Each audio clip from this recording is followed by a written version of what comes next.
have a PhD in Marvel, and this is my thesis. So I have a lot of friends who are into Marvel, and whenever I ask them about it, they never really tell me anything. And so I figure if nobody will tell me about Marvel, I kind of have two options. I can either Google it like a normal person, or I can just make up what Marvel is. And the second option sounds a lot more fun. So let's start with the two characters that I actually do know. The first one is Spider-Man. He's the one that everybody wants to smash. Also, somebody told me last week that he's had 4 franchises. Who are you, McDonald's? Franchises I'm gonna interpret as like resurrections. Do you know who else was resurrected? Jesus. And also, Jesus is who I would call like the lead character in the Bible. I'm gonna say that Spider-Man is the Jesus of the Marvel Universe. So he kind of just rules over everything. And then the other character that I know is Stamos. I'm just gonna call him John Stamos. Oh, I don't even know who John Stamos is. If Spider-Man is Jesus, John Stamos is Satan. So it's like all of Spider-Man's like little army people versus John Stamos. Who will win? That's basically the plot of the entire Marvel franchise. Okay, so I googled Marvel characters, and the one that keeps on coming up is, I believe, Deadpool. Why does Deadpool look exactly like Spider-Man? You know what? I bet that they're brothers. Oh my gosh, why is his name Deadpool? So there was a man human and then a woman spider, and they had Spider-Man, and then they had Deadpool, but his name was like Timothy, and then they had like a little girl and her name was like Susan, and they're all one big happy family. But then Deadpool gets kind of jealous because like Susan's getting all the attention because she's the youngest, so he just pushes her into a pool and she drowns, and then the entire family hates him, and to like shame him for the murder that he committed, they call him Deadpool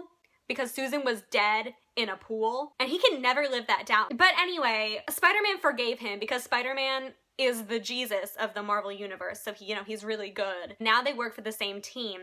But Deadpool is just really sad all the time. But I know a lot of people thought that Deadpool was hot too, right? And so I feel like they kind of have like a Prince William, Prince Harry situation going on. Like they're both hot, but like who has the power? Spider-Man. The other thing that I know is Guardians of the Galaxy. There's Chris Pratt on like some flying spaceship with a raccoon. But the soundtrack is like 50s music. And space travel wasn't a thing until the 60s. So I'm gonna say that Guardians of the Galaxy is like an alternate universe where space travel was actually invented in the 50s, and him and his raccoon buddy launched up there to like be the first on the moon for like Team Spider-Man. Something else that I want to talk about is the name Marvel. You can marvel at something, that is a word, but the word that you would typically use is marvelous. Marvelous isn't an American word. I would consider it a British word, which makes me feel like everybody in Marvel is actually British. All of them have American accents. So I think that they're all actually undercover British citizens. We are getting educated today, you guys. Okay, but my question here is, how do Chris Pratt and Raccoon communicate? Do they communicate? Are they lovers? They have to be. They're also colleagues. And I think that they don't actually speak to each other. I think that they're just so passionately in love that they can just understand each other. Okay, so then we have Captain America. So America exists, and this dude is Captain of America, so he's our president. I think he has an entire army, like he's the head of the executive branch. But here's my question. I feel like Marvel has been out for like at least 10 years, and you can only be president for 8 years. So this man has just completely reconstructed our entire democracy. We are no longer a democracy in this Marvel universe, but rather he's like our king. But I think he's a good guy. You can be a nice monarch. He's like Queen Elizabeth. Why do I keep on making royal family references here? I think that he's like a man of the people. Like this is the guy that is gonna kiss your baby. What I really like about this man is how well the color blue suits him. Like why does he have that color so perfectly suited to his face? He must have a fashion background. So I think that this man went to college for fashion design, and then he became king, usurping the president by using his entire army of like fashion workers. Like, he was like, guys, I'm bored of making clothes. Let's make change on the national level. And that's what he did. So now we have Iron Man. He is a man made out of iron. Cool. Actually, I think somebody told me once that he's a normal man in a suit of iron that gives him power. But that just tells me that he has no innate power, and I don't like that. So I think actually, in addition to his suit, he probably like broke like his entire body one time in like a parasailing accident. All of his limbs were broken, both arms, both legs, and so he had to get iron rods. Because he has iron limbs, he is the only person who can fit into this suit, because I think you have to like contort your body weirdly to get into the suit. Now, if there was somebody else who also had all iron limbs, they could do it. But who's gonna break all of their limbs on purpose just to fit into his suit? That is why he owns the suit. Okay, so then we have Scarlett Johansson, who I believe is Black Widow? Okay, so obviously she's a widow. So R.I.P. Mr. Black? Is that their last name? So her first name is like Lucy, but then she got married to Mr. Black and her name became Lucy Black. Okay, but then Mr. Black died, and so now she's Mr. Black's widow, therefore she is Black Widow. She's probably just really sad. She uses that trauma, she uses that pain to fight people. She's just so angry at the universe for taking Mr. Black, her husband, away, that she just fights everybody. And I think that could make her a liability in some senses, because like she might fight somebody else on Team Spider-Man, but she'll also fight the people that need to be fought, like John Stamos. Okay, so here's the other thing. What's up with the whole Black Panther Wonder Woman situation? It's my understanding that both of those took place on an island. And in like the commercials I've seen, like it looks like the same island. Are they friends?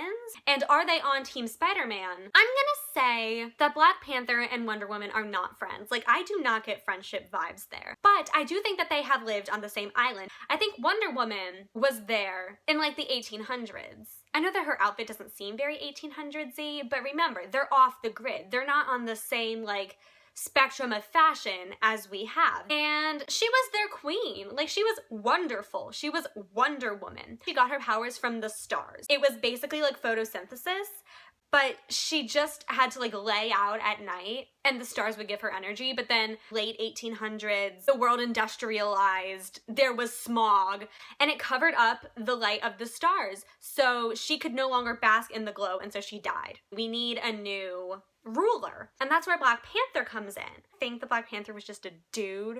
And I think he was like a fangirl of Wonder Woman. She died and he was like, who knows more about Wonder Woman than Black Panther? Nobody, because he's the ultimate fangirl. I think he disguised himself as Wonder Woman. He knew exactly how to act like her because he was such a big fangirl. A few months in, he finally like took off the mask and he was like, ha ha ha, it's been me all along. And they were like, well, you're already in power. You've been doing a good job, so let's just keep you here. So that's all going on that island, but I don't think that they had any contact with Team Spider-Man and or Team Chris Pratt in the sky. But I do think that they battle John Stamos. John Stamos, if I'm not mistaken, is like really big, like physically he's huge. And so I think he just like gets around. I think he can even fly. Like I think he is in space terrorizing Chris Pratt and Raccoon. Okay, so here's the other thing. There's the whole fist thing with jewels on it. What's up with that? You know what? That look is expensive. And so I'm gonna say that that is some kind of present from Chris Pratt to his raccoon lover. He loves her, like honestly. But I think it does have more significance than that. I think it's John Stamos's like forearm. Spider-Man chopped that off and was like, okay, Chris Pratt, we're sending you into space. That's a lot to ask of you. I'm gonna pay you up front with this priceless artifact, aka John Stamos's forearm. And Chris Pratt was like, great, as soon as I get back to Earth, I can sell this for like billions of dollars and I can live happily for the rest of my life. All I have to do is go to space, land on the moon, battle John Stamos, who magically appeared on the moon, and then come back. I've never seen Chris Pratt and Raccoon like on solid ground. I've only seen pictures of them in space. So I'm gonna say that they never actually landed on the moon and they never actually defeated John Stamos. They just like orbited forever. They're still up there, but they're very happy together. That was like some kind of like love token to the raccoon from Chris Pratt, because he was like, we're never gonna get out of here, so I'm just gonna give you all of my worldly possessions because why not? That was like the big romantic moment of the Marvel series, because I don't think that there's a lot of romance going on in these movies. Correct me if I'm wrong. And I really don't think that John Stamos has a love interest, but if he did, I think that that would make him so much more of a three-dimensional character. Maybe he was in love with Black Widow, but then she married Mr. Black, and then he's been like out to get everybody ever since. Okay, so the person that I forgot about was Groot. Why does Groot talk? And why do I feel like Groot is in space? Is Groot friends with the raccoon and Chris Pratt? I believe that Groot is their baby, because I've also heard of baby Groot. They had Groot, who was baby Groot, and then he grew into normal Groot. The other thing that I know, though, is that Groot dies. And when he dies, he says, "We are Groot."